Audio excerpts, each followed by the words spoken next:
Some good news on COVID. Let me repeat that for the people in the back. We actually have some good news on COVID. Cases and hospitalizations dropping in Mississippi. It was a COVID hotspot this summer. NBC News correspondent Babar is at Singing River Hospital in Ocean Springs. Ellison, I cannot remember the last time we had you on this air with something positive going on related to COVID. So this is fantastic. Usually you're outside a hospital with bad news.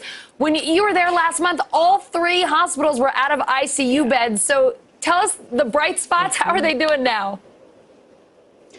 Yeah, I mean, we went to all of the different hospitals within this hospital system, and every single one of them, they were overwhelmed. They had makeshift areas where they were keeping patients because they didn't have room to get them the proper beds that they actually needed. At this hospital, when we were here a month ago, their ICU was entirely full. Almost everyone in that ICU were there because of COVID-19, and they were unvaccinated. They also had people in the emergency department who needed to be in the ICU, but they just simply didn't have the space for them. This time, when we walked into the ICU here, they actually had an empty bed. In this state, across the board, we have seen the rate of new COVID infections drop. We have seen the rate of COVID hospitalizations drop, and we've seen the rate of vaccinations increase, all of it translating to a much more manageable situations for doctors, nurses, and respiratory therapists. Listen. How would you describe things now compared to a month and a half ago? So under control, whereas before we felt that we were literally drowning, it doesn't feel like that anymore. At our worst, between our 3 hospitals, we had over 150 patients with COVID and about 35 patients on the ventilator.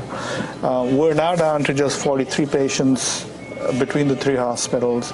We still have about 17 or 18 patients on the ventilator, though, but much better than it was.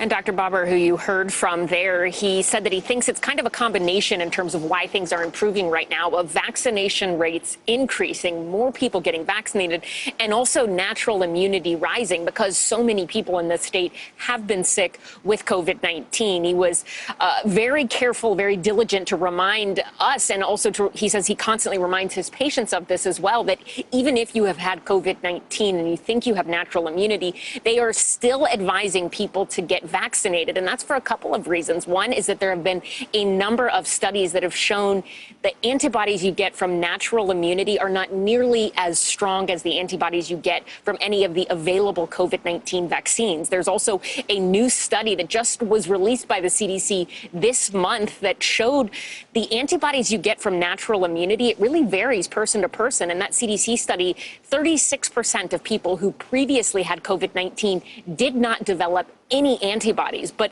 people who had at least 1 dose of an mRNA vaccine, all of them developed at least some level of antibodies. So they're saying that, yes, the numbers, they've changed in large part because vaccination numbers, they have improved here, but also because so many people got sick. But if you're a part of that group that got sick, they're saying don't think that you are okay not to get vaccinated. You still need to get vaccinated in order to keep things moving in a good direction.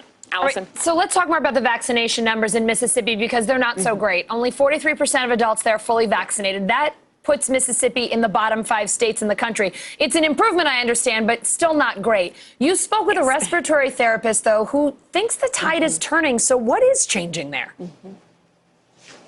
Yeah, so they are now 5th, but when you consider the fact that a month ago they were the 2nd least vaccinated state in the country, and weeks before that they were pretty consistently the least vaccinated state in the country. 5th place, not great, but they are improving, and so that's brought comfort, if you will, hope to a lot of people here, and they hope that trajectory will continue.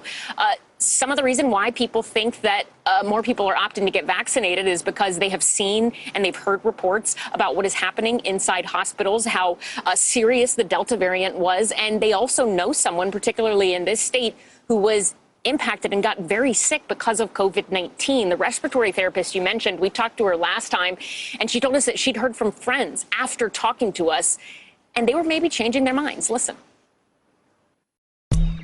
After my last interview with you, I had quite a few, not only family members, friends, and a few people message me on Facebook as well, questioning about wanting more information about the vaccine and where they can find more research on the vaccine and things like that. And those were people who weren't even asking before, but they weren't getting vaccinated. Yeah, they were 100%, they were not getting vaccinated. Take this one for what it's worth, that things are improving. And I will also note that nearby states in the southeast where they have likewise been struggling with a surge in COVID cases, they also seem to be starting to level off and plateau right now. And hopefully that'll hold in the months ahead. Hey, Elson, it's still a pandemic. We're not expecting 100% positive news, but you did pretty darn well today. Thank you so much.